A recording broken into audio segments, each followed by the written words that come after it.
प्रदेश सरकार में मंत्री धर्मपाल सिंह ने मथुरा में ली पशुधन की बैठक। प्रदेश सरकार में पशुधन एवं दुग्ध विकास मंत्री धर्मपाल सिंह ने मथुरा के भ्रमण के दौरान कलेक्ट्रेट सभागार में पशुधन एवं दुग्ध विकास विभाग के अधिकारियों के साथ बैठक की और विभागीय कार्यों की समीक्षा करते हुए आवश्यक दिशा निर्देश दिए गए। आपको बता दें कि पशुपालन विभाग की समीक्षा के दौरान सीवीओ डॉक्टर विपिन गर्ग ने बताया कि जनपद में 7 बृहद गौ आश्रम व 59 अस्थायी गौ आश्रम संचालित हैं, जिसमें से 2129 गौवंश संरक्षित हैं। जनपद में निराश्रित गौवंशों को संरक्षित करने के उद्देश्य से संचालित किए गए अभियान के दौरान लगभग 5000 गौवंशों को संरक्षित किया गया है।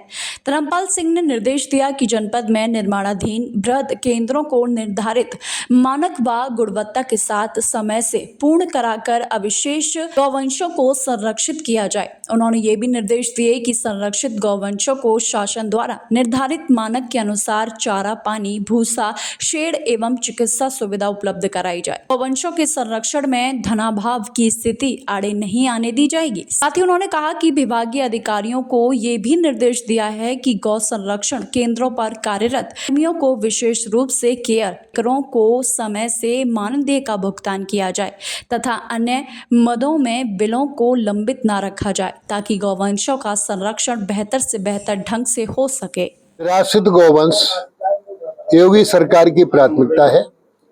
निराश्रित गौवंश गायें हमारी भूखी ना रहें, इधर उधर परेशान ना रहें, तो इसके लिए माननीय मुख्यमंत्री योगी आदित्यनाथ जी ने 30 रुपए से बढ़ाकर 50 रुपया कर दिया है।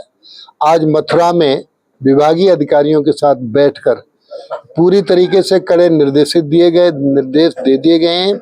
उनको हरे चारे का प्रबंध, भूसे का प्रबंध, पानी का प्रबंध, प्रकाश की व्यवस्था आदि आदि पर पूरी चिंता की जाए। साथ में अभी जो शिकायत आई कहीं गाय मर जाती है तो उसको ऐसे ही नहीं छोड़ा जाएगा, उसको दफनाने का काम किया जाएगा। और कुछ गायें यहाँ लोग पालने के बाद छोड़ रहे हैं और बहुत बेशर्माई ये है, उसको फिर दूध देने के लिए फिर पकड़ लेते हैं। आज हमने अधिकारियों से कहा है, जिलाधिकारी को निर्देशित किया है, ऐसी गायों को पकड़वा लेंगे और उनको काजी हास में भेजकर उन पर जुर्माना वसूल करने का काम करेंगे, तब गाय वो देंगे। जिस तरह से गाय, आवारा गायों की बात करें, किसानों को खेतों में बड़ा नुकसान करती है, उसको लेकर के क्या सरकार का प्लान है?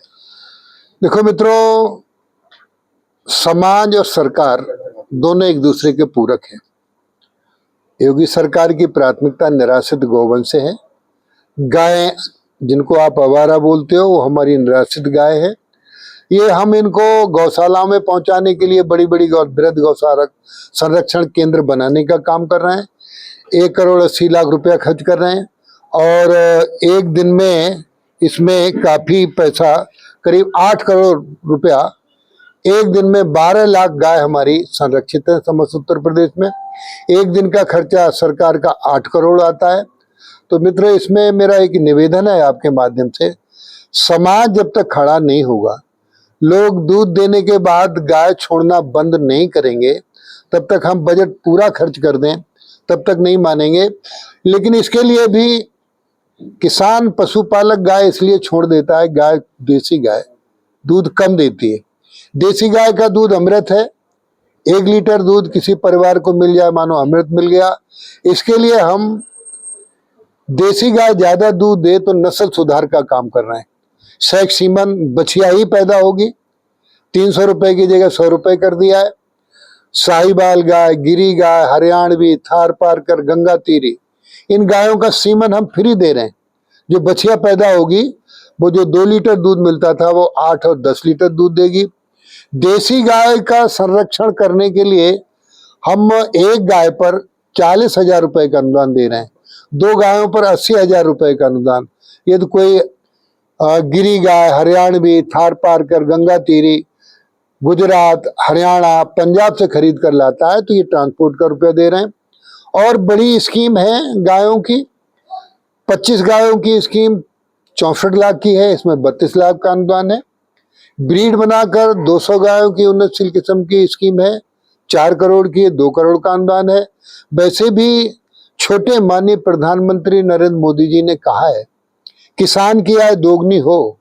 किसान की आय दोगुनी मात्र खेती से नहीं होगी, किसान की दोगुनी आय पशुपालन से होगी, जिसमें हमने देसी गाय के साथ नस्ल सुधार का काम और जो बछड़े पैदा हो जाते हैं 2-3 महीने में उनका बधियाकरण का काम, रोग और नियंत्रण के लिए संक्रामक रोग, संचारी रोगों का काम, इसको अभियान चलाकर टीकाकरण कराना। एक एलएसडी का रोग होता है, पिछले बार 41 जिलों को प्रभावित किया। एलएसडी हमारे पास पूरी वैक्सीन है, इसको लगवाने का काम कर दिया गया है। तो इस तरीके से कृषि और पशुपालन एक दूसरे के पूरक हैं। खेती है तो पशु है और पशु है तो खेती है।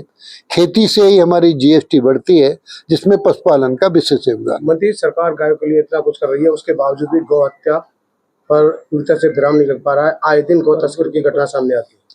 मित्र, अंतर है सरकार का। समाजवादी पार्टी की सरकार में कसाई को देखकर गाय कांपती थी। अब योगी सरकार में गाय को देखकर कसाई कांपता है। इनका अंतर आपको दिखाई देना चाहिए।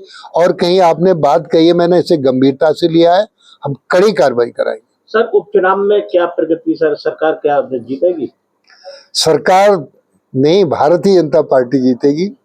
और भारतीय जनता पार्टी पूरी 9वीं विधानसभा की सीटें जीतेगी। जनता लड़ रही है, सरकार नहीं लड़ रही है, जिस तरह से प्रत्याशी लड़ रहे हैं। जिस तरह से महाराष्ट्र सरकार ने वहाँ गाय माता को राज्य माता घोषित किया है, क्या यूपी में कुछ ऐसा हुआ? अच्छा प्रश्न है आपका। गोवर्धन पूजा पर सभी माननीय मंत्री, सभी माननीय विधायक गोवर्धन पूजा पर गौशालाओं में गए थे। और आप इन चैनलों के माध्यम से मैं निवेदन करना चाहता हूं जनता को कि वो गौशाला में जन्मदिन मनाने का काम करें, वो गौशाला में जब शादी ब्याह हो कुछ ना कुछ पहुंचाने का काम करें। गौशालाओं से समाज जुड़ जाएगा तो ये समस्या हल हो जाएगी। आज गोपाष्टमी है, क्या मैंने जो सवाल किया था मंत्री जी, उस पर आपने सीधा जवाब नहीं दिया। क्या यूपी योगी सरकार यूपी में गौ माता को राज्य माता घोषित करेगी? हमारी दृष्टि से हमारी सरकार कहे तो राज्य माता है ही, कोई दिक्कत नहीं है। राज्य माता है गाय। सच में जितनी माताएं हैं आज सब परेशान है।